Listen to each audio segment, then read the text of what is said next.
Hey everyone. तो I hope morning हो ही चुका होगा मेरे व्लॉग में। और सुबह से बैठ के मैं लैपटॉप पे कुछ काम कर रही थी, तो ये रहा मेरा लैपटॉप और काम भी मेरे को आ गया है, तो वो काम करना पड़ा। और आज का दिन बड़ा अजीब सा। अच्छा है कि जो सुबह व्लॉग अपलोड हुआ है ना, वो एडिट करके रख दिया था पहले ही, तो वो अपलोड हो गया है। हालांकि बहुत सारे लोगों को इस चीज़ से ऑब्जेक्शन है कि क्यों क्यों पूरी फैमिली व्लॉग बना रही है। तो मैंने तो वो घर भी देखा है जहाँ लोग, मतलब लोगों की डेथ हो जाती है, फिर भी लोग उसी दिन से दुकान खोल के रखते हैं।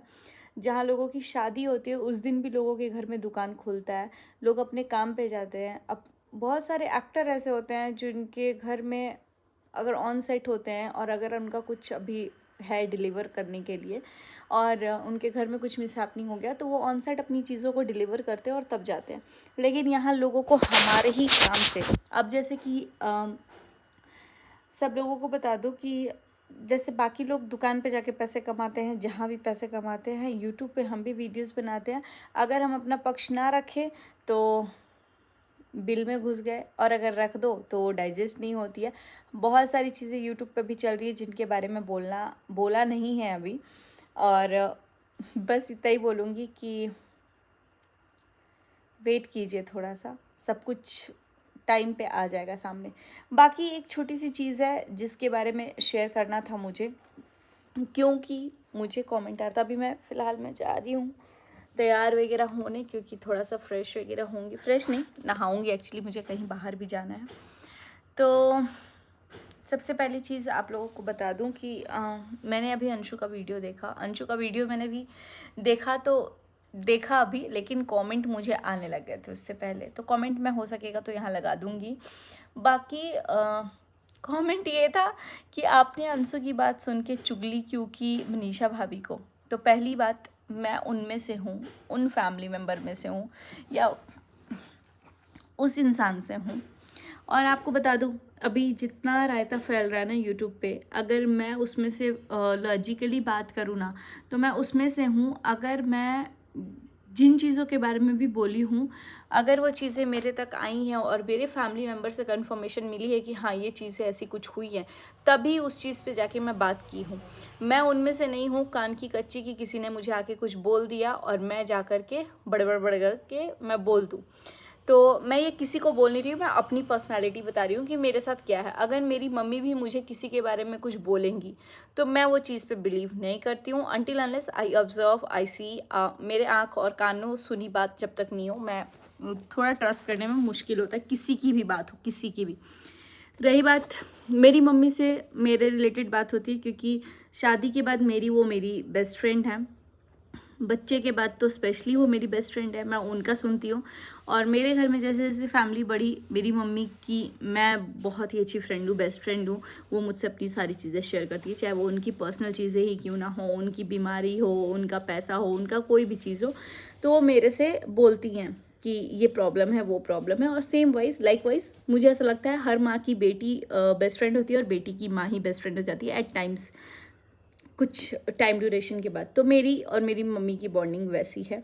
रही बात अंशु की, तो अंशु की और मेरी बॉन्डिंग क्या है वो आप सबको पता होगी, क्योंकि मैं उससे शादी के बाद तो एक बार मिली हूँ और बाकी शादी के टाइम पे मिली थी, और मेरी उससे बातचीत होती है। अभी भी मेरी तबीयत ख़राब थी तो अंशु ने मुझे किया। हाँ मेरी बहन है, मैं उसको दिल से मानती हूँ कि बहन है मेरी, और हमने रिश्ता भी उतने ही तक का रखा है जितना हमें हमेशा मैं अपने दिमाग में रखी हूँ। ज़िंदगी भर जो रिश्ते निभ जाए वैसे ही रिश्ते रखो। तो मेरी और अंशु का जो रिश्ता है ना, वो कुछ ऐसा ही है। हम लोग ज़्यादा ना एक दूसरे की लाइफ में इन्वॉल्व होते हैं, ना ही कुछ। जब उसकी लाइफ में कुछ अप एंड डाउन्स हुए या ऐसा कुछ हुआ नहीं, बट जब मुझे लगा कि उसको शायद ज़रूरत है, मैंने कॉल किया। मुझे जब लगा उसने मुझे कॉल किया। रही बात मेरी उससे अभी भी बात होती है, और अभी जस्ट हॉस्पिटल में भी थी तो उसने मुझे कॉल किया था, बट मैं हॉस्पिटल में थी उस टाइम तो बात नहीं कर पाई, बट मैसेज में फिर बात कर लिया था। और मैं खुद ही इतना चीज़ों में डिस्टर्ब थी, बट मुझे पता था कि वो तबीयत के लिए ही कॉल किए, तो मैंने बस बात कर लिया था। रेस्ट मैं बता दूं, अंशु ने भी अपनी वीडियो में ये बात क्लियर किया है कि उसने जो मुझसे बात बताई थी वो मेरे और मेरे हस्बैंड के रिलेटेड था, और ये बात थी अंबाला जाने के पहले। तो आप लोग क्या सोचते हो कि अगर मुझे आके अंशु बोल दे, या फिर प्रिंस बोल दे या रंजना बोल दे या मेरी मम्मी बोल दे कि मनीषा ने ऐसा ऐसा बोला, तो मैं मनीषा भाभी से कंफर्म ना करूं, या सचिन ने ऐसा बोल दिया तो मैं क्या उस बंदे से कन्फ्रंट नहीं करना चाहिए? मुझे ऐसा लगता है करना चाहिए, और मैंने डंके की चोट पे किया। और ये मेरी पूरी फैमिली मेम्बर में सबको मालूम है, इनफैक्ट अंशु को भी, क्योंकि मैंने उस टाइम ही अंशु से बोल दिया था ये चीज़ें मैं कंफर्म करूँगी, क्या तुम ओके हो? तो उसने बोला हाँ मैं ओके हूँ। और बात ये थी कि बात मेरी भी नहीं थी, मेरे हस्बैंड से रिलेटेड कुछ बात, ऐसी चीज़ें मिसअंडरस्टैंडिंग चल रही थी। तो मुझे लगा कि यार मतलब क्यों ये सब हो रहा है। देन मैंने उसको सीधे अम्बाला जाने की बात थी, तो मैंने बोला कि मैं अम्बाला भी नहीं आ पाऊँगी मम्मी, मेरी हेल्थ भी ठीक नहीं है और ऐसा सा रीज़न है, मेरे हस्बैंड अलाउ नहीं करेंगे बिकॉज़ उनके दिमाग में ये सब चीज़ें हैं। तो मम्मी ने बोला कि ऐसा कुछ नहीं है, बाकी जो भी है हम डायरेक्टली बात करा देते हैं, और भाभी से भी मेरी बात हो गई थी। तो मुझे अम्बाला के लिए भैया से मेरी कोई बात ही नहीं हुई है। ये जब से कंट्रोवर्सी चल रही है मुझे ऐसा लग रहा है मेरी उनसे कभी बात ही नहीं हुई है। वहाँ अगर गई हूँ तो बस प्रणाम वगैरह हो गया है, वो मुझे छोड़ने आ गए हैं, दैट्स इट, ये सब बात हुई है। बट लिटरली आप कैसे हो क्या नहीं हो, ये बात कभी हुई ही नहीं। तो मनीषा भाभी से भी मेरी बात इन सब चीज़ों से रिलेटेड ऐसा कुछ हुआ नहीं था। बट मैंने बोला अगर ये सारी बातें हैं तो मैं वहाँ पे नहीं आऊँगी, क्योंकि कुछ रिस्पेक्ट से रिलेटेड वो बात थी, ठीक है, जो कि मेरे हस्बैंड को डाइजेस्ट नहीं हो रही थी। वो बोले कि नहीं, अकेले में नहीं जाने दूंगा, और चीज़ों को कंफर्म करना ज़रूरी था। तो मैंने उस चीज़ को कन्फ्रंट किया, और फिर उसके बाद से अंशु से भी वो चीज़ें कन्फ्रंट कराई, और जस्ट मैंने कन्फ्रंट करने के पहले ही अंशु को कॉल कर लिया था कि अंशु क्या ये चीज़ें मैं बोलूँ तो तुम इस चीज़ों को अग्री कर पाओगी? तो उसने बोला हाँ दीदी। और उस बात के होने के बाद भी मेरी अंशु से बात हुई, और वो जो थी एक मिसअंडरस्टैंडिंग थी जो कि मेरे रिलेटेड थी, तो मैंने क्लियर कर ली। बाकी अंशु का क्या मैटर है क्या नहीं मैटर है वो उन लोगों को मालूम हुआ, बिकॉज़ मैं जब भी अंशु अम्बाला गई है मैं वहाँ पे रही नहीं हूँ, और जब भी कभी बर्थडे पार्टीज़ या जब भी मिली है मैं नहीं रही हूँ, मैं बस एक बार ही थी। तो वो भी बहुत कम देर के लिए अंशु आई थी, 2-3 घंटे के लिए, 2 घंटे के लिए भी नहीं, मुझे ऐसा लगता है मम्मी के बर्थडे पे आई थी तो मैं मिली थी, उसके अलावा मैं उससे मिली ही नहीं थी। और बाकी मेरी बॉन्डिंग जो अंशु के साथ है वो बहुत ही अच्छी है, और हम दोनों एक रिस्पेक्टेड उसमें रखते हैं कि मुझे है कि बहन है, क्योंकि मेरी मम्मी पापा ने एक्सेप्ट किया तो मैंने भी उसको खुले दिल से एक्सेप्ट किया। और मोर ओवर मैं इसलिए भी एक्सेप्ट की हूँ क्योंकि मुझे पता है कि वो उसके ऊपर क्या क्या चीज़ें हों, क्योंकि एज अ गर्ल वो भी बहुत अकेली है यार, मुझे पता है उसकी लाइफ में कोई नहीं है।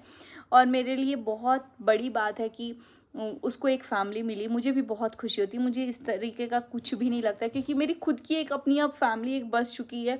मैं इतनी ऑब्सेस नहीं हो सकती हूँ कि मेरे मम्मी पापा हैं तो मेरे ही मम्मी पापा रहे। हाँ, ये चीज़ें होती थी बचपन में कि मेरे मम्मी है मेरे पापा हैं, लेकिन अब मुझे ऐसा लगता है अगर मेरे मम्मी पापा किसी और की लाइफ में कुछ ऐसा कर रहे हैं तो वो भी कितना ग्रेटफुल है। और उसके इन लॉज फैमिली भी बहुत ही अच्छी है, मेरे मुंह से हमेशा आप लोग सुने हो, और लिटरली मुझे बहुत ही अच्छे लगते हैं उनके इन लॉज फैमिली भी। और टच वुड टच गोल्ड कि उसके फैमिली में सब बहुत ही अच्छे से रहे, और अंशु भी अभी बहुत अच्छे से है। मेरे नज़र में हमेशा अंशु एक बच्ची रही है, और अभी भी जो भी चीज़ें हैं मुझे ऐसा लगा कि ऑफलाइन ये सारी चीज़ें डिस्कस हो ही गई हैं, फिर सोशल मीडिया पे आने की कोई बात नहीं थी। लेकिन ठीक है, उसका एक पॉइंट ऑफ व्यू था, बिकॉज उसके लिए भी लोग इतना कमेंट कर रहे हैं तो उसको बोलना भी बनता है। और उसको एक चीज़ बुरी लगे कि जब वो ट्रोल हो रही है तो कोई क्यों नहीं बोल रहा है, तो यहाँ पे कोई किसी के लिए नहीं बोलता। मैं भी कई बार ट्रोल हुई हूँ अंशु, तो मुझे भी कभी कोई नहीं बोलता, क्योंकि सब अपने ही उसमें इतना व्यस्त हैं कि भाई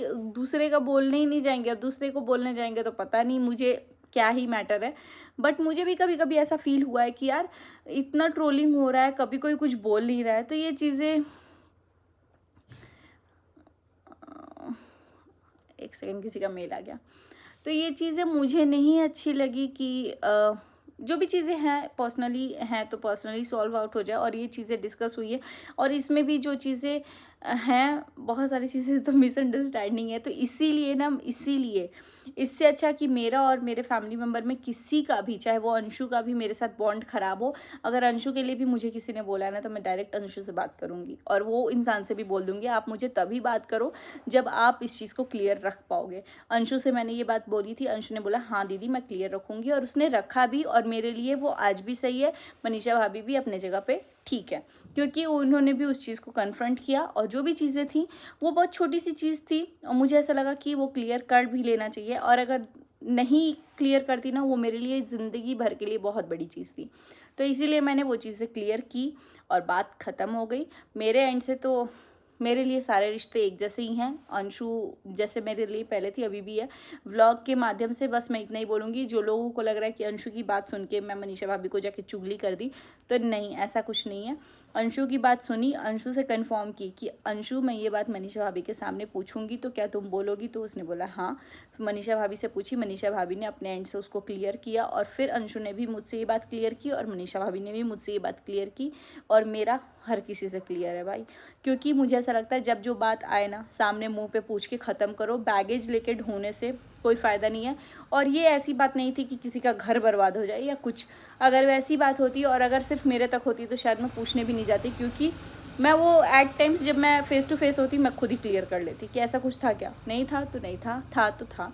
अगर मैं नहीं हूँ उसमें 4-5 बंदे इन्वॉल्व हो रहे हैं तो मुझे लगता है वो चीज़ें क्लियर होनी चाहिए, क्योंकि उस चीज़ को वहीं का वहीं स्टॉप करो ताकि और लोगों तक वो मिसअंडरस्टैंडिंग ना प्रमोट हो, बस इतना था। और अंशु ने भी ये बात बोली है कि वो पूजा दीदी से रिलेटेड बात थी। तो आप लोग ये मत सोचो कि अंशु ने कुछ मनीषा भाभी के बारे में मुझे बुराई किया। अंशु ने आज तक मुझे कोई मनीषा भाभी के बारे में बुराई नहीं की है, और ना ही मनीषा भाभी ने आज तक मुझसे अंशु के बारे में एक लफ्ज़ बात की, मतलब एक शब्द बात किया है। और ना ही मनीषा भाभी यार अपने अलावा किसी के बारे में बात ही नहीं करती है मेरे से, और ना ही मेरी बात उनसे किसी और के बारे में होती है। तो बुराई की बात कुछ भी नहीं है। और अंशु को लेके हमेशा मनीषा भाभी भी बोलती हैं कि बच्ची है वो, जबकि ऑलमोस्ट सेम ही एज ग्रुप के हैं, लेकिन वही है शादी का हेर फेर आगे पीछे हुआ है। बट हाँ, थोड़ी बहुत तो अंशु बच्ची भी है, और वो लिटरली मुझे लगता है कि थोड़ी चुलबुली टाइप की है, तो वो वैसा है उसका। बाकी जो उसने किया है वो उससे कोई बात नहीं है। मेरा बस पॉइंट मुझे क्लियर करना था। आई होप ये क्लियर हो गया होगा। और मेरा मोटिव किसी को बुरा लगाने का नहीं है, और लगना भी नहीं चाहिए। मैंने बस अपना पॉइंट ऑफ व्यू क्लियर किया है, और बुरा लगाना होगा तो मैं डायरेक्टली मैसेज करके ही बात कर लूँगी। तो ये व्यूअर्स के लिए वीडियो है। अंशु के लिए होता तो मैं डायरेक्टली अंशु को मैसेज करती, मनीषा भाभी के लिए होता तो मैं डायरेक्टली मनीषा भाभी को मैसेज करती। बट ये व्यूअर्स का कमेंट आ रहा है कि मैंने सुन के इधर से, मैं इतनी छोटी बच्ची नहीं हूँ और मुझे पता है कि इन सब चीज़ों के कंक्लूज़न क्या होते हैं। और आजकल सोशल मीडिया का ज़माना है, अगर आप एक मैसेज भी कर दोगे किसी को तो वो सोशल मीडिया पे आ जाएगा। तो इसीलिए मैं ये खेल खेलती ही नहीं हूँ कि कल का बात, परसों का बात, तरसों का बात आ जाए। मैं नहीं चाहती हूँ। जो बात जहाँ होती है सेम उसी डे उसी मोमेंट पे मैं क्लियर करना ज़्यादा बेटर समझती हूँ। हो सकता है आपकी राय चेंज हो, मेरी राय यही है।